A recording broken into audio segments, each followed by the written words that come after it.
Welcome to this video for product owners, and this video deals with the stage in the process of requirements capture. So this would be the first stage that we describe in SVT. Requirements capture is all about how we capture requirements with stakeholders. The first thing you have to be aware of is to be an open channel. You need to be able to channel requirements from all sorts of directions and all sorts of different requirements. So these needs or these requirements might be in the form of new feature requests. They might be change requests to current functionality. They might be bugs that have been uncovered, or they might be discoveries, so elements of research that are needed as a preface to some other new feature development. The sources where these new ideas and requirements might come from are varied. They might come from business development teams, so individuals within the business that are sitting in front of customers presenting our propositions. They might come from marketing teams, so those that have got a finger on the pulse of the market and understanding how the market is changing and what our competitors are doing, and then using that intelligence to inform the sorts of features and requirements that we want to feed into our own product development. Client services is another source, great source of requirements. They're talking to customers. They're hearing about problems, they're hearing about opportunities, and they're talking to customers firsthand. So certainly they will have ideas that you need to be sensitive to. And you may also be talking to clients direct. So in fact, of course, I encourage you to do that. But hearing what clients want firsthand from customers' mouths is a very, very important source of new requirements. Engineering is another key stakeholder. So there will be engineering requirements that will originate with your engineering stakeholders. So they may come from the IT team, they may come from the tech lead that's working on a product with you. And these are the sorts of requirements or changes or even bugs that those more concerned with functional aspects of the product really are not going to think about. New ideas and requirements could come from any of the C-suite, could come from the CEO, could come from you as a product owner. You should be aware of your product, of what it does, of the limitations of what the market requires. And so you should also be having, and you probably will be having, ideas for innovations and evolutions that you want to make to the product. And the key really is that the sources are any. These ideas will come from any source, and you need to keep sensitive to all of these sources. And going back a slide, keep an open channel to all of them. Let's talk briefly about how those requirements can come in. Really, again, it's a case of any. These requirements can come in through any channel. It could be an email that you receive and then an ensuing email discussion. It could be a two-way discussion that you might have on Slack. It might be a verbal input that you take either in, say, a meeting, a customer meeting or an internal meeting, or even a water cooler type conversation that you might be having with a colleague. These could be ideas that arise through a discussion that you're having with friends at weekends. But again, the format's, it's any. We don't, as a matter of practice in Telmar and Splashlight, create new feature request forms. It's felt in some businesses that these can be a useful way to channel needs in, but we don't do that because our experience of doing these is that they start to feel like a bit of a wall being put up to the business. If one of your stakeholders has an idea, really as a product owner, you need to be sensitive to the idea, you need to listen to it, you need to understand it. Simply handing out a new feature request form generally is not the way that this works.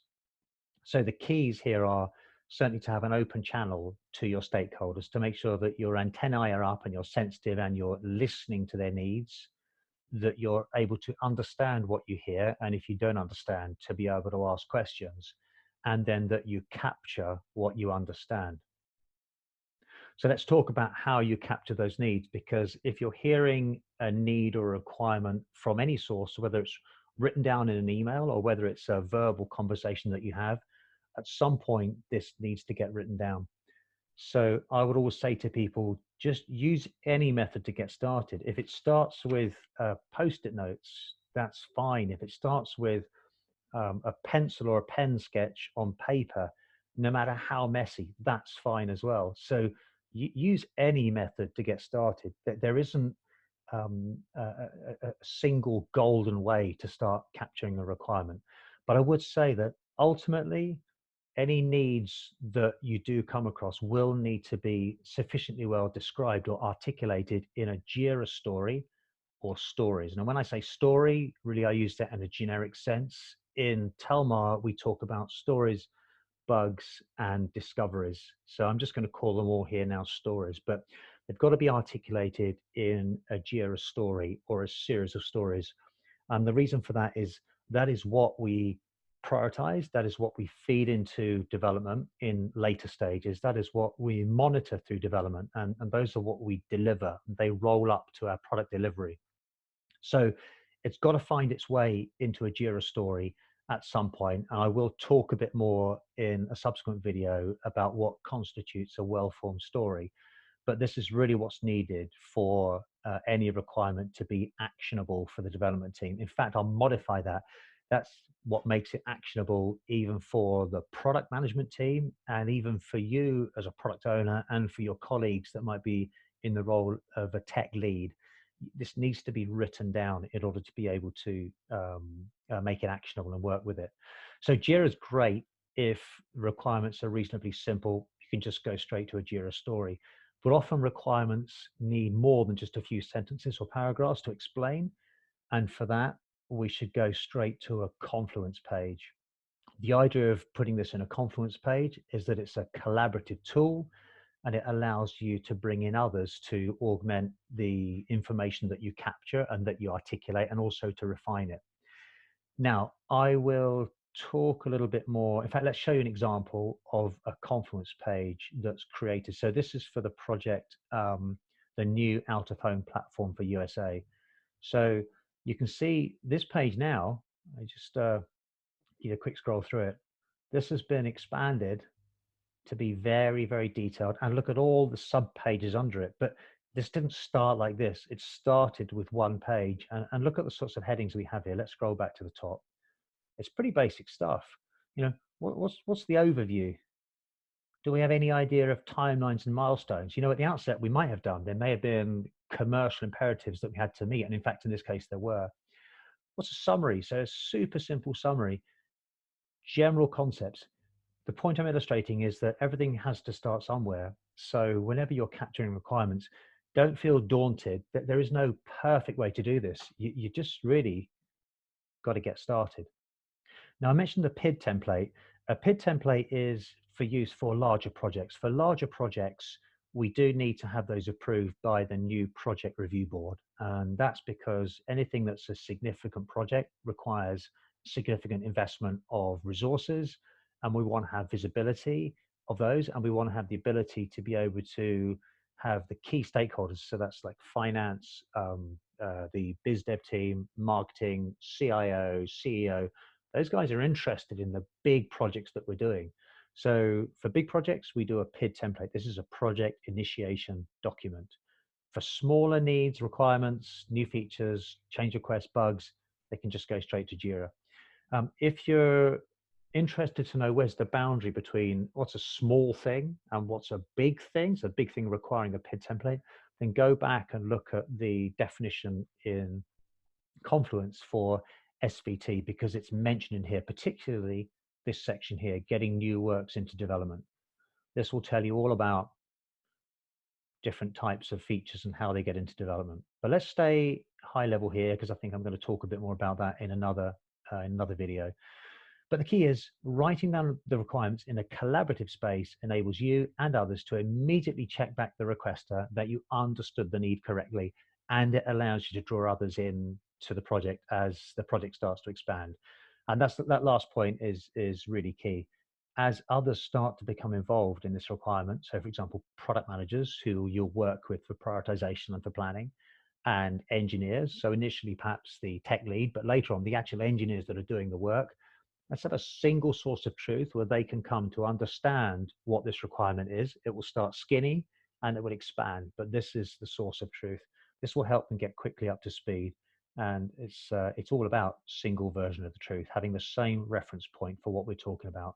So no one has to go back to email to understand what was written.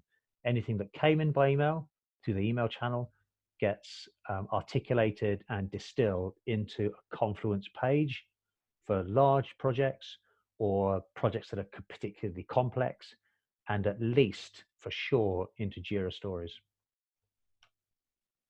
So the tools that you'll use in this stage and the ceremonies that you'll get involved with, I think some of these are obvious. So Slack, of course, requirements coming in from Slack, phone, email, meetings, verbal discussions you have with people, write stuff down. So at least pencil and paper, just start. You know, I would say as a little segue, we all get concerned about how well we present information to our colleagues.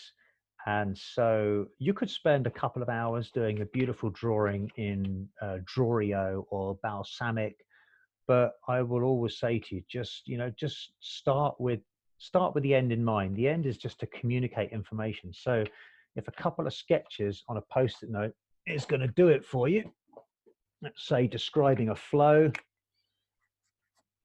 something like this.